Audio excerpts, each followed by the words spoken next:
আসসালামু আলাইকুম, কেমন আছেন সবাই?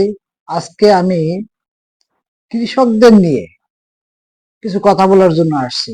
আমার ব্যক্তিগত কোনো স্বার্থ না, এটা দেশের স্বার্থ, কৃষকদের স্বার্থ নিয়ে কিছু কথা বলার জন্য আমি আসছি। তা সর্বপ্রথম আমি শুরু করি, কৃষকরা আসলে কারা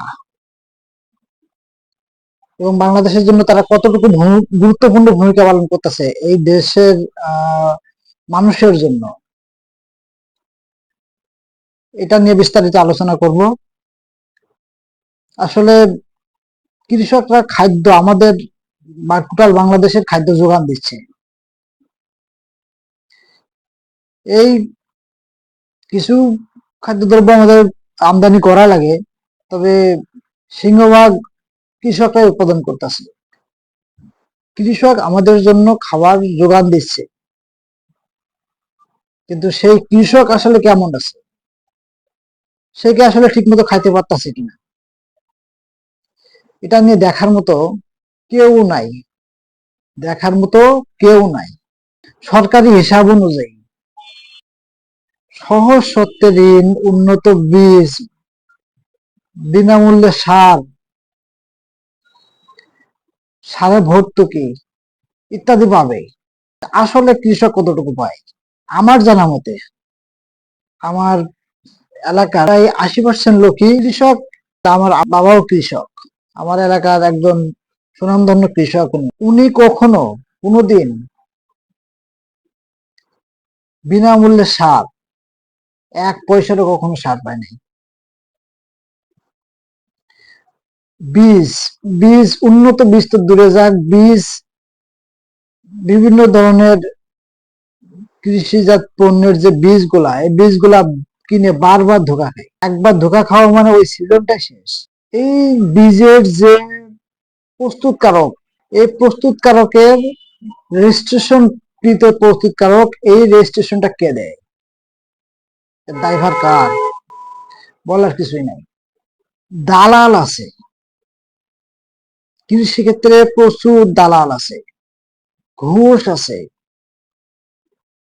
নাই কৃষকের শুধু অধিকার, সবকিছুই আছে, নাই কৃষকের অধিকারটা। আর একটা হাস্যকর বিষয়, কৃষক পণ্য উৎপাদন করে মাসের পর মাস কষ্ট করে, রোদ্রে পড়ে বৃষ্টিতে ভিজে ফসল উৎপাদন করে। এর ভিতরে অনেক রিস্ক আছে। এত কষ্ট করার পরে, ফসল বাড়ি আনার পরে ঋণ শোধ করার জন্য কৃষক তার ঋণ করে যে ফসল উৎপাদন করছে, এই ঋণ শোধ করার জন্য ফসল যখন বিক্রি করতে যাবে, তখন পণ্য বিক্রি করে যে টাকা আসে, অনেক সময় উৎপাদন খরচটাই হয় না।